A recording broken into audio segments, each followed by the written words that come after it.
Cuando pensamos en el Antiguo Egipto, inevitablemente se nos viene a la cabeza una figura muy importante a nivel político y religioso.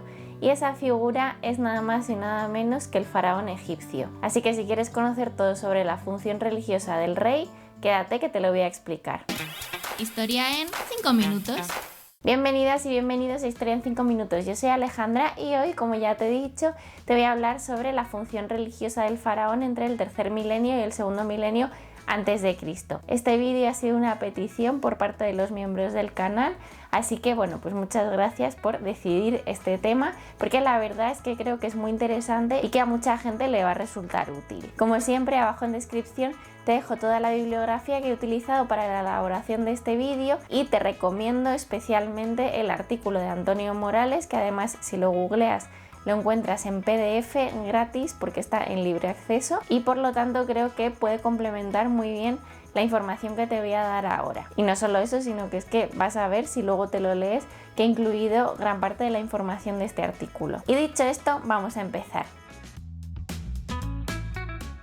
En primer lugar, es importante tener en cuenta que el rey, el faraón egipcio, era el representante del dios Horus en la tierra. Y para entender un poco el contexto religioso del dios Horus, es importante tener en cuenta que Horus formaba parte de lo que conocemos como la Eneada heliopolitana. Esta Eneada es un conjunto de 9 dioses que se inicia con Ra-Atum. Y durante esta creación se crean también Geb y Nut.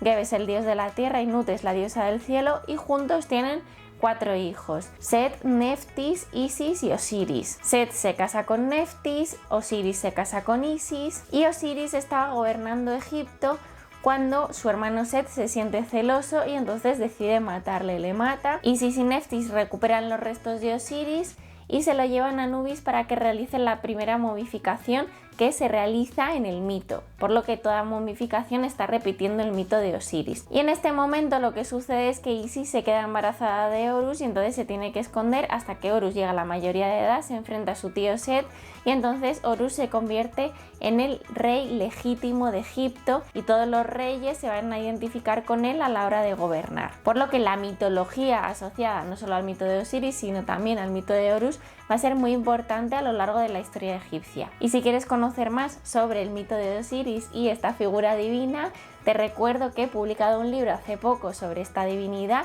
donde te cuento todo sobre él, desde su culto, los festivales más importantes, el mito de Osiris. También hablo sobre la momificación, la evolución histórica del dios, que si quieres, bueno, pues puedes echarle un vistazo y te dejo abajo también la información sobre este tema. Además, el dios Horus está atestiguado desde el principio de la historia egipcia. De hecho, es posible que aparezca ya en la paleta de Narmer, en forma de halcón, por lo que los halcones que observamos aquí podrían estar representando a este dios. Por otro lado, en el canon de Turín, que nos da mucha información sobre los reyes egipcios, se habla de los reyes predinásticos como seguidores de Horus. Es muy interesante el que utilicen el concepto de seguidores, que no tiene nada que ver con seguidores en el sentido religioso o seguidores como lo entendemos hoy en día como seguidores de alguien en redes sociales, sino que en este contexto el concepto de seguidor, el ser seguidor de alguien, tiene una connotación militar, ya que en el ejército egipcio las personas que eran seguidores de alguien, pues de un general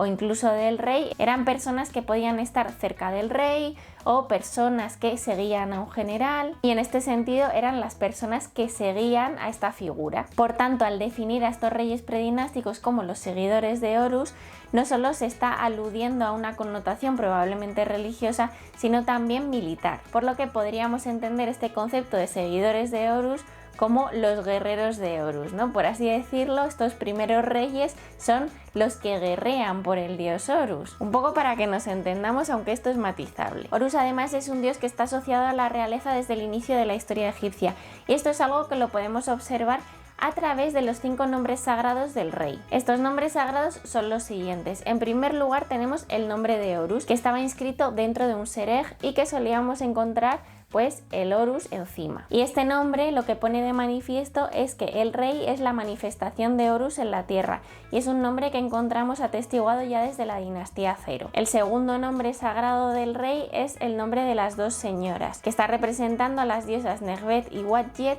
que son dos divinidades femeninas asociadas al Alto y al Bajo Egipto. Por lo tanto, a través de este nombre se está mostrando al rey como el rey del Alto y del Bajo Egipto. El tercer nombre es el nombre del Horus de oro, que aparece ya desde el principio de la historia egipcia, y hay un cierto debate egiptológico sobre qué era lo que quería representar exactamente este nombre, pero probablemente alude a la relación con lo solar.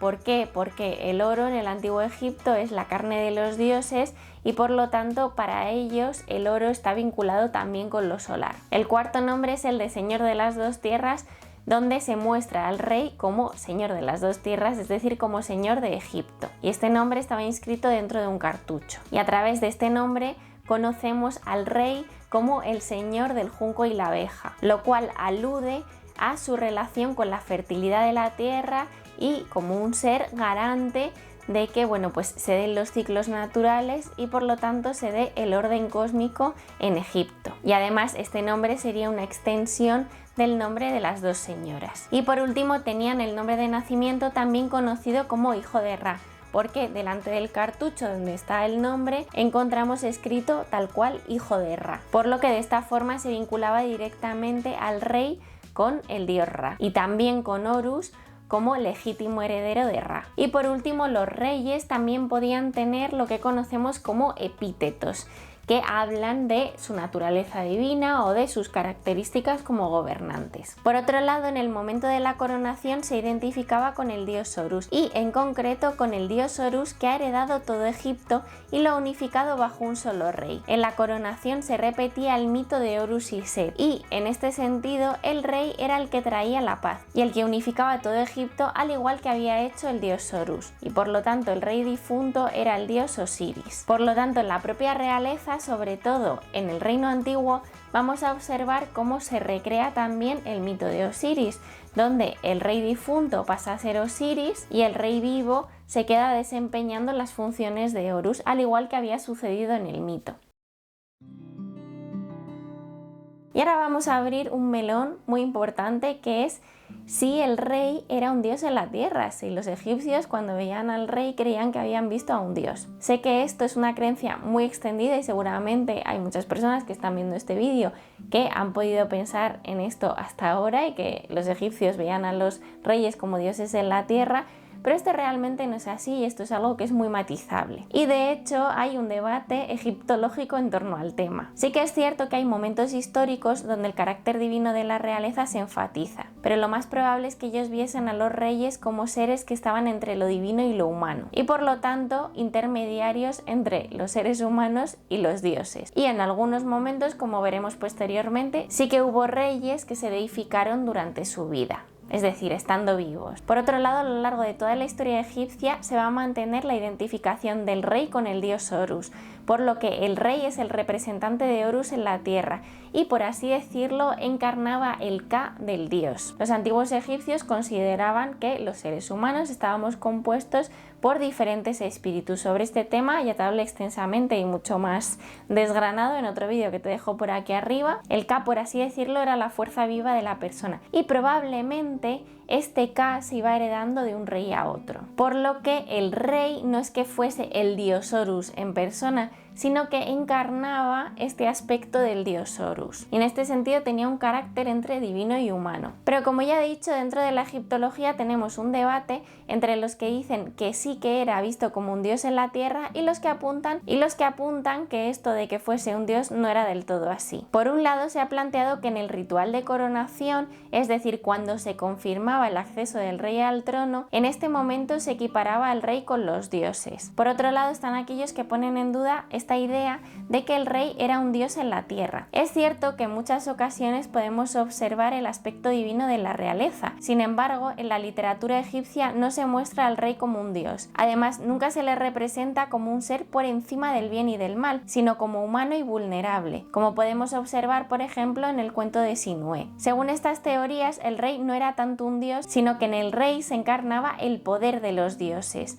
lo cual es muy diferente. En este sentido, podríamos observar un fenómeno similar a lo que vemos con el toro Apis de Menfis, ya que el toro Apis representaba al dios Ta cuando estaba vivo y cuando estaba muerto representaba al dios Osiris. Pero esto no quiere decir que Apis fuese el dios Ta o el dios Osiris en sí mismo, sino que encarnaba un aspecto de la divinidad y se identificaba con esta. Era el Ka vivo del dios Ta o del dios Osiris. Por otro lado, debemos tener en cuenta que el rey tenía un aspecto dual, es decir, era tanto divino como humano. Esto se ha observado sobre todo en la onomástica relacionada con el rey, donde vemos por un lado Nesu, que es el nombre para rey en antiguo egipcio, que apela al aspecto del rey en general y también a su aspecto divino, y por otro lado otra palabra con la que podían llamar al rey era Gem, que se suele traducir como majestad, pero que significa literalmente sirviente. En este contexto de la realeza es el sirviente de los dioses, por lo que al hablar de el rey como Gem, debemos entender que se está aludiendo a que el rey atendía a los dioses y por ello tenía una relación especial con estos. También se ha planteado que Gem es donde se encarna el poder divino. Por tanto, como veis, hay un cierto debate. Sí que es cierto que quiero ser muy clara con vosotros y yo soy de la opinión de que los antiguos egipcios no veían a los reyes como dioses en la tierra, como podemos entenderlo hoy en día, sino que tenían este aspecto entre lo divino y lo humano, eran intermediarios, encarnaban un aspecto de lo divino, aunque sí que es cierto que luego hay reyes que se divinizan, pero ahí podemos ver que son fenómenos diferentes. Y ese es mi punto de vista después de, pues unos cuantos años de estudio. Y ahora vamos a hablar del tema de la sucesión y de la coronación, que es muy importante también para entender la función religiosa del rey. Una vez que un rey moría, el siguiente rey, que solía ser su hijo, asumía el poder de forma más o menos inmediata en el primer amanecer al día siguiente de que muriese su padre. Y a partir de este momento el nuevo rey era el encargado del gobierno del país y también debía encargarse de la organización del funeral del anterior monarca, al igual que Horus se había encargado de la preparación del funeral de su padre. Desde que moría el rey y este nuevo rey asumía el cargo hasta la coronación pasaba un tiempo, y en este momento lo que hacía el nuevo rey era viajar por todo Egipto realizando ofrendas, estableciendo relaciones políticas y por lo tanto, pues conociendo su territorio y estableciendo lazos políticos, ¿no? Y lazos diplomáticos a lo largo del Valle del Nilo. Y de esta forma también se establecía el poder del nuevo rey en cada provincia. Y por otro lado tenemos ya la coronación, que llegaba mucho después. La coronación coincidía habitualmente con el inicio de una estación o con el día de Año Nuevo. El evento no solo era político, también lo era religioso. En este momento se revivía ritualmente la creación del mundo por parte del dios creador, y en este acto de coronación el monarca asumía el rol creador y aceptaba mantener el orden de Maat, que implicaba el mantenimiento de la justicia y el uso de la violencia para someter a los enemigos de Egipto. Además, durante la coronación el rey debía realizar la unión del Alto y del Bajo Egipto y llevar a cabo una carrera ritual. Disparaba una flecha a cada punto cardinal como una forma de mostrar su poder y también levantaba un pilar Yed y una rama Ima. Además, también recibía la leche divina de la diosa Neit como una forma de mostrar que recibía los poderes de la diosa. Tras la ceremonia, el rey se mostraba como la encarnación de Horus al sentarse en su trono y recibía su titulatura real, que son los 5 nombres sagrados y epítetos de los que ya os he hablado. Y en ese momento se creía que Tot y Sheshat escribían su nombre en el árbol Ished.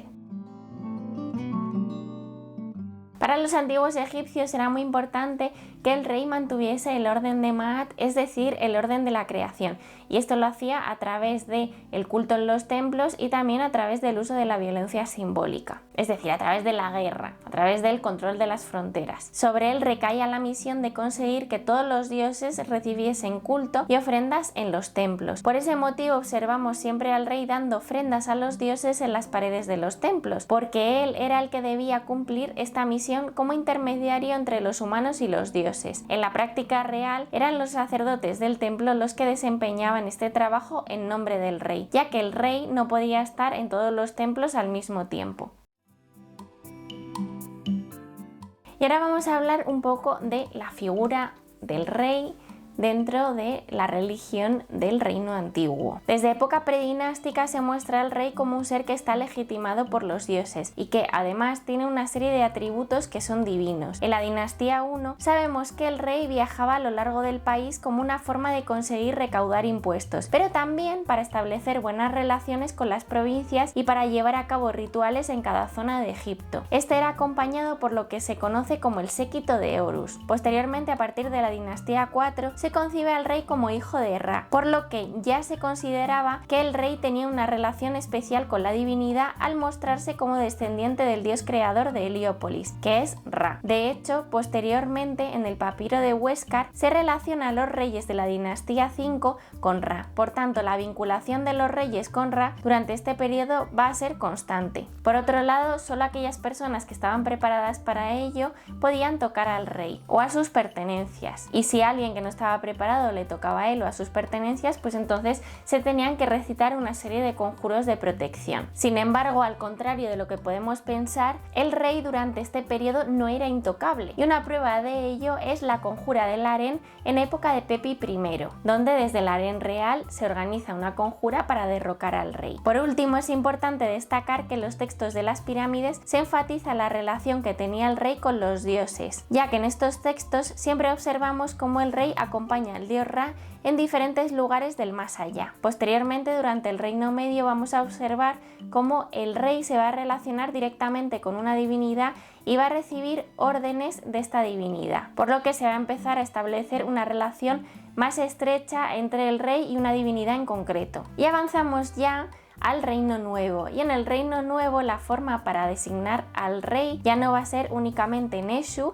que Neshu es la palabra tradicional egipcia para llamar al rey, aunque también podemos encontrar la palabra Gem, en concreto Gemef es su majestad. Pero es que en el Reino Nuevo aparece una nueva palabra asociada a rey, una nueva palabra para designar al rey, y esta palabra es Per-Aa, que seguramente os sonará porque es lo que luego pasa al griego como faraón. Per-Aa significa casa grande, por lo que cuando utilizan Per-Aa para llamar al rey en realidad le están llamando el de la casa grande, y con la casa grande se refieren al palacio. Y en el Reino Nuevo aparece lo que conocemos como el mito del nacimiento divino del rey, que probablemente se remonta al Reino Medio. Esta fue una forma de legitimación política que observamos principalmente en Hatshepsut y Amenhotep III, por lo que es un fenómeno de la dinastía XVIII principalmente. Según este mito, el dios Amon-Ra, bajo forma humana, se había presentado a la madre y la había fecundado. Para justificarlo, es habitual que las fuentes digan que era Amon-Ra con la apariencia del rey, por lo que no se dan cuenta en este momento. En cualquier caso, de esta forma se muestra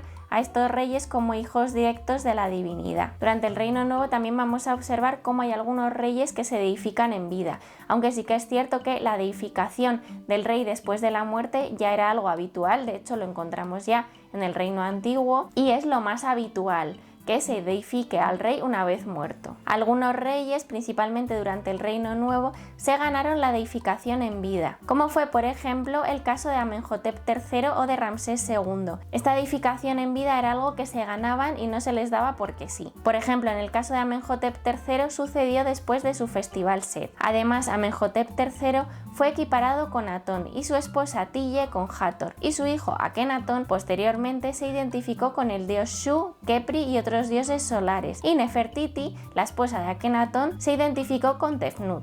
Betsy Bryan ha planteado que la deificación del rey en vida estaba limitada a ciertos momentos, como era por ejemplo el festival Set del rey, por lo que no era algo muy extendido. Si te ha gustado dale like, suscríbete, déjame abajo un comentario aunque solo sea un emoji porque me ayuda muchísimo a seguir creciendo en YouTube, y nos vemos pronto en el próximo vídeo de Historia en 5 minutos. ¡Hasta luego!